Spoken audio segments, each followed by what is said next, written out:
marathon, but like any marathon, it's easy at the beginning, and then it starts to be more difficult, and I think we are starting to reach that point now.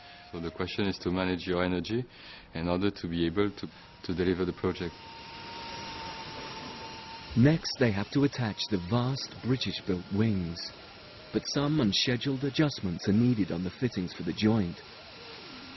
As with any prototype, teething troubles are inevitable, and project leader Eddie Davis has to respond quickly to these daily challenges. It can happen with new aircraft. This is a last-minute job that we've had to come up today. We didn't know that the fittings weren't to the right standard, so now the guys are reworking them.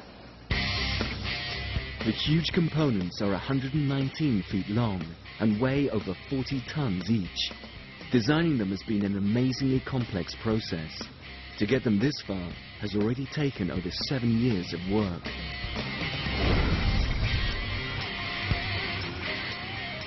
One of the earliest challenges was to minimize something generated by all large aircraft, a potentially lethal, invisible phenomenon called wake turbulence.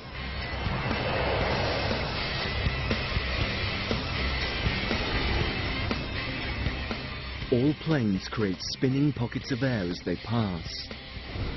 These unseen whirlwinds can cause havoc for planes flying close behind.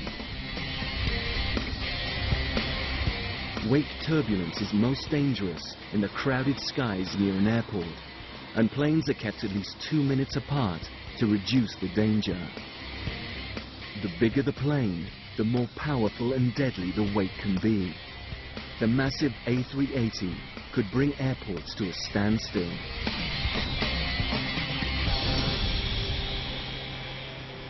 The challenge was to analyze how the turbulence was generated and to try to minimize the effect.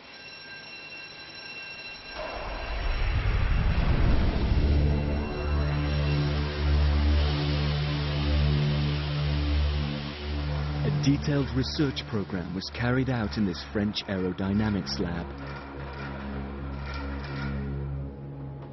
A precise scale model of the A380 was accelerated along an overhead track and launched into the air.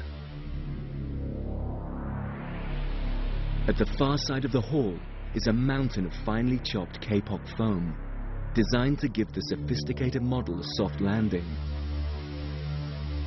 A curtain of smoke, scanned by a laser, shows the effect of the plane as it passes.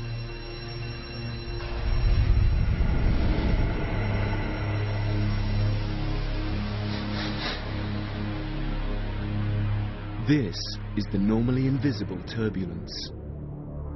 From video recordings, the researchers were able to study how it starts at the wingtip and grows rapidly into tightly constrained regions of spinning air. Full size, these vortices can have the power to flip a following aircraft upside down. After each test, the model was dug out of the foam, cleaned off, and prepared for the next run. The data gathered here, combined with results from wind tunnel tests and computer modeling, gave the designers the clues they needed to tackle the problem. Their solution is a wing design featuring these distinctive flared wingtips. As a result, the massive A380 should produce no more turbulence than any other large airliner.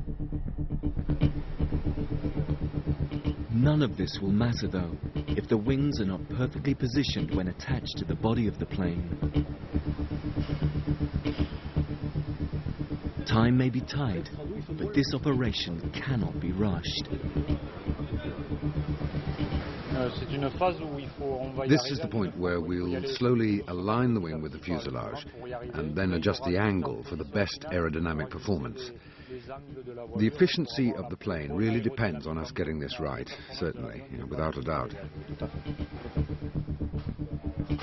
Again, the laser positioning system ensures the wing is in the right place and at the right angle. But after a whole day of careful work, a problem appears. Some large bolts have been left attached to the wing. We must remove this one for finish the junction of the wing.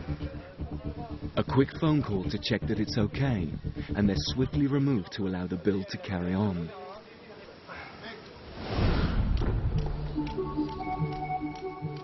A couple of miles away, at the immaculately manicured Airbus headquarters, John Leahy is conducting his guided tour for Qantas.